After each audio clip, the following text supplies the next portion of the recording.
Hello hi friend, नमस्ते प्रणाम। मैं सोनी त्रिपाठी उर्फ घूंघट वाली भाभी स्वागत करती हूं अपने यूट्यूब के चैनल में। कैसे हैं आप लोग? मैं तो बहुत अच्छे से हूं, माता रानी से मनाती हूं।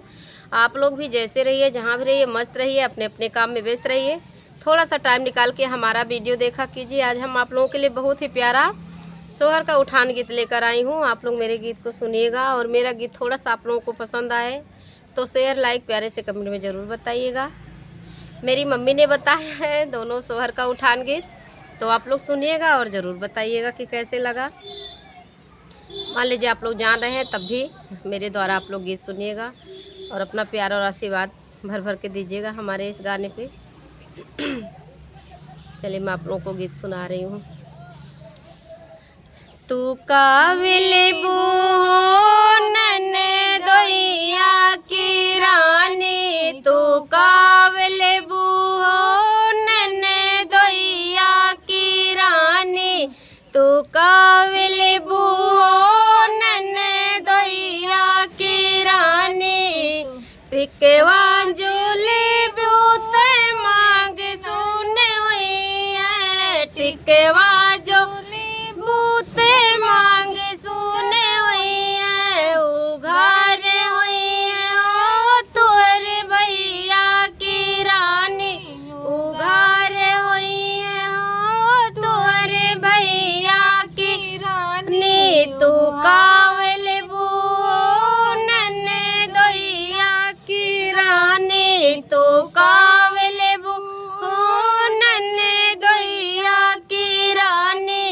झुमका झूली ब्यूते कान सुने हुई है, झुमका झूली बूते कान सुने हुई है।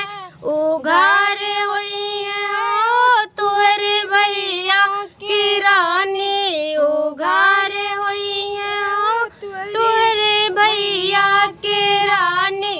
तू काबिल नन्हे दोइया की रानी, तू काबिल नन्हे दोइया की रानी।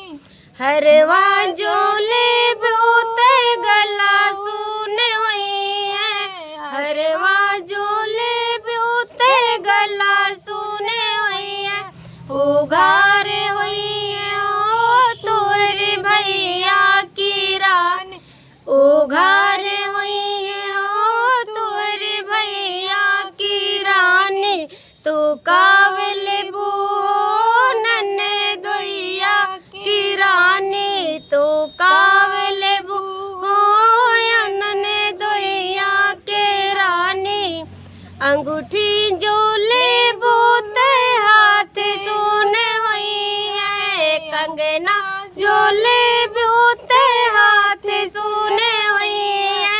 अंगूठी झूले बूते हाथ सुने हुई है, कंगना झूले बूते हाथ सुने हुई है। उघार हुई है ओ तुअर भैया की रानी, उघार हुई है ओ तुअर भैया की रानी। तू काबिल नन्हे दोइया की रानी, तू काबिल नन्हे दोइया की रानी।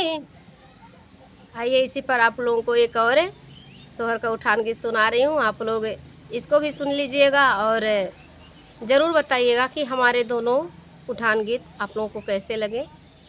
मैं आप लोगों को गीत सुना रही हूँ। मीठी उठेला दर्दिया, मीठी उठेला दर्दिया, मीठी उठेला दर्दिया। पिया परदेस गईले हमसे न कही गईले, पिया परदेस गईले हमसे न कही गईले। सासू मांगली पियरिया, सासू मांगली पियरिया। कहाँ पाई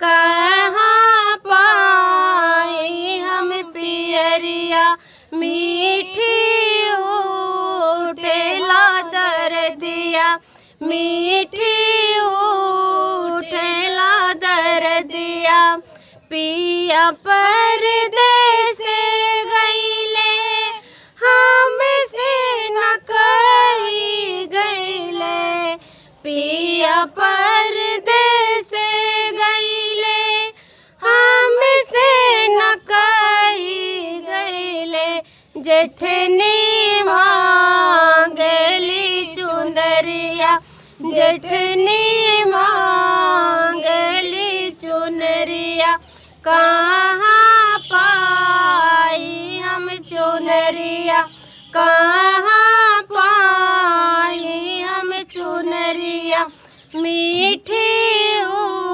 उठेला दर्दिया मीठी उठेला दर्दिया पिया परदेस गईले हमसे न कही गईले पिया परदेस गईले हमसे न कही गईले ननदी मांगली कंगनवा ननदी मांगली कंगनवा कहाँ पाई हम कंगनवा कहाँ पाई हम कंगनवा मीठी उठेला दर्दिया मीठी उठेला दर्दिया